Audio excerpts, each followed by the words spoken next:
বিশেষ করে যে সমস্ত পুরুষরা দ্রুত বীর্যপাত, বীর্য পাতলা, টাইমিং কম, হরমোন কম, টেস্টোস্টেরন হরমোন কম, শারীরিক দুর্বলতা, এই ধরনের সমস্যা নিয়ে যারা ভুগছেন তাদের জন্য আজকের ভিডিওটা খুবই গুরুত্বপূর্ণ।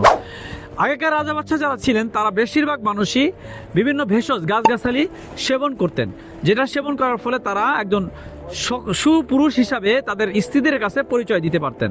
তো ঠিক ওরকম আজকে কথা বলবো আলখিদমা ন্যাচারালকের একটা প্রোডাক্ট, সেটার নাম হচ্ছে পাওয়ার গোল্ড হালুয়া। এই পাওয়ার গোল্ড হালুয়াটা এমন একটা হালুয়া যেটা সেবন করার ফলে কোনো পুরুষ কোনো নারীর কাছে লজ্জিত হবে না। কারণ হলো যে আগেকার এক বাদশার দরবারে একজন কবিরাজ ছিলেন, তার সামনে একজন নারী হঠাৎ করে উলঙ্গ অবস্থায় আসে। তখন জিজ্ঞাসা করে যে তুমি কেন এই উলঙ্গ অবস্থায় এখানে আসলে, বস্ত্রহীন অবস্থায় তুমি কেন আসলে? তখন সে বলতেছে এখানে তো কোনো পুরুষ নাই, পুরুষের সামনে কাপুরুষের সামনে কেন আবার আমি এই পোশাক পরে আসব? তখন সে ওই মিস্টার কোকামিয়া উনি জিজ্ঞাসা করলেন যে বাচ্চা আপনি এই বান্দিটাকে আমাকে দিয়ে দেন, প্রয়োজনে আমি দেখবো এখানে পুরুষ আছে কি নাই। পরবর্তীতে সেই বাচ্চা তাকে দিয়ে দেওয়া হয়। পরবর্তীতে পরের দিন সেই নারী আবার কাপড় পরে এসে তখন জিজ্ঞাসা করা হয় যে আপনি কেন আজকে কাপড় পরে আসছেন? তখন বলতেছে না এই দরবারে একজন পুরুষ আছে। তখন বাচ্চা মিয়া বলে তুমি কি এমন কি খাও যেটা খাইলে পুরুষ বলতে বাধ্য থাকিবে?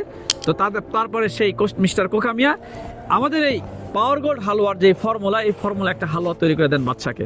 সেই বাচ্চা খেয়ে বাচ্চা 4টা স্ত্রী রাখেন। তো আলহামদুলিল্লাহ সেই ফর্মুলা মিস্টার কোকামিয়ার ফর্মুলায় একটা ন্যাচারাল পাওয়ার গোল্ড হালুয়া, যেটা সেবন করার ফলে দ্রুত বীর্যপাত, বীর্য পাতলা, টাইমিং কম, হরমোন কম, টেস্টোস্টেরন হরমোন কম, শারীরিক দুর্বলতা এবং পুরুষের যাবতীয় গোপন সমস্যার স্থায়ী সমাধানের জন্য এই প্রোডাক্টটা চমৎকার কার্যকারী।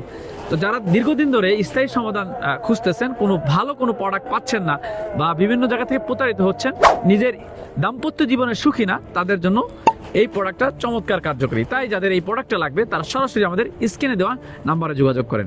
আসসালামু আলাইকুম ওয়া রাহমাতুল্লাহি ওয়া বারাকাতুহু।